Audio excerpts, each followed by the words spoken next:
Sí, gracias y gracias al señor gobernador por su intervención.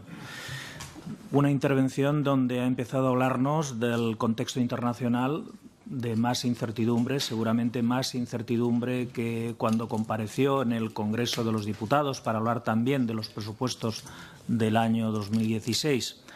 después de la crisis bursátil china y después de que no solo la Unión Europea haya revisado a la baja efectivamente las previsiones de crecimiento para el año 2015 y 2016, sino que también lo hayan hecho otros países, los emergentes obviamente afectados por la crisis, pero la propia Reserva Federal hace unos días también con previsiones, digamos, menos optimistas de las que hasta hace pocas semanas había vigentes. Por lo tanto, el contexto es más volátil, de más incertidumbre, y eso, evidentemente, pues queramos o no, afectará a la economía española, a una economía española que ha visto, hay que reconocerlo, mejoras a lo largo de este año, mejoras que en gran parte han dependido de decisiones que se han tomado fuera de la evolución, la inestabilidad en los países del Magreb y del norte de África y de Turquía favorece el turismo que nos está visitando, el récord de turismo que estamos teniendo. La caída del consumo de los países emergentes especialmente ha hecho, entre otros factores, que el precio del barril del petróleo haya bajado sustancialmente. Y, por supuesto, las políticas monetarias del Banco Central Europeo han ayudado de manera, yo diría que decisiva, a esa recuperación económica. Una recuperación económica que, a pesar de todo, tiene enormes debilidades desde mi punto de vista, y algunas seguramente no se han puesto de relieve, porque si el objetivo es que la recuperación se asiente en bases duraderas, como ha dicho el señor gobernador en su intervención, hay que tener en cuenta que no se puede asentar exclusivamente en un sector exterior, en un crecimiento del sector exterior, fruto de temas muy coyunturales, como han sido la depreciación del euro, el boom del turismo por los problemas de los otros mercados que compiten con nosotros, o exclusivamente de las políticas monetarias del Banco Central Europeo, que bien no sabemos hasta cuándo continuarán, al margen de que la Reserva Federal, digamos, cambie, o seguramente, evidentemente, antes que el Banco Central Europeo. Porque, entre otras cosas, para que se asienten bases duraderas, no podemos hacer que dependa exclusivamente, por supuesto, de la demanda interna, una demanda interna privada que, además, digamos, tiene un determinado recorrido si no queremos que se produzca un incremento del endeudamiento, sobre todo teniendo en cuenta la caída de las rentas salariales. Los salarios volvieron a caer en el segundo trimestre del año 2015, un 0,6%, el salario medio, y se acumula una caída de un 13% desde que se aprobó la reforma laboral. Eso, evidentemente, limita la capacidad del consumo privado sin recurrir al endeudamiento, que sigue siendo uno de nuestros problemas, el apalancamiento del sector privado, de las empresas, por supuesto de los consumidores y también del sector público, que sigue creciendo, sobre todo en términos absolutos, si tenemos en cuenta la revisión de la metodología del cálculo del PIB que se realizó recientemente. Por lo tanto,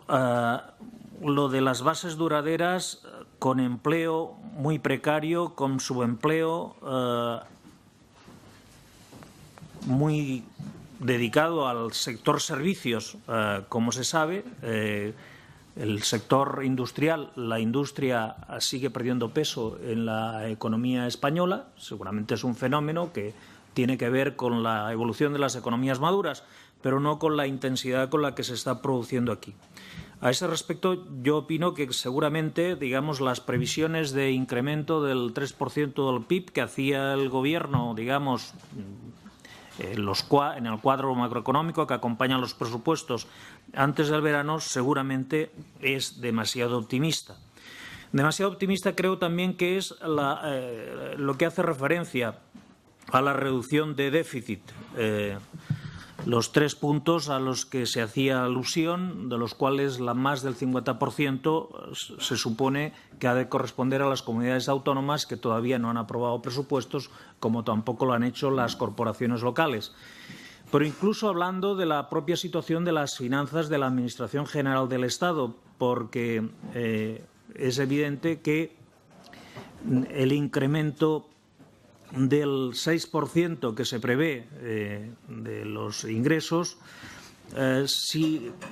establecemos una correspondencia con los que se preveían en el año 2015, para el presupuesto de 2015 se preveía un incremento de los ingresos de un 5,4%.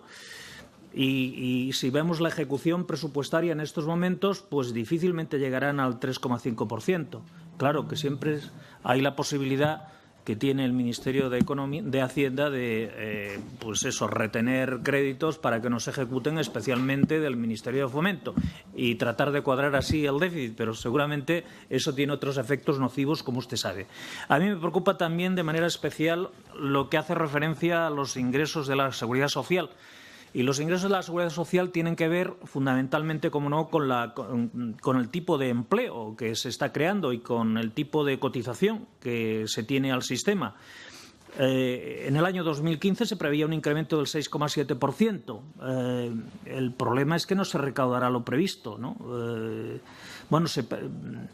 Se prevé un 6,7% para el año que viene respecto al 2015, pero es que en el 2015 se prevía un 6,8%, más que en el 2014, pero a mitad de año, digamos, solo se ha avanzado un 0,77%. Por lo tanto, tendrían que crecer los ingresos de la Seguridad Social en el segundo semestre un 12%, cosa que, en fin, es prácticamente imposible.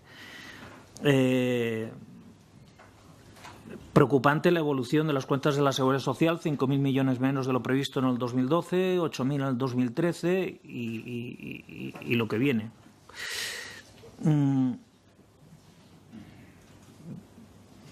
Bien,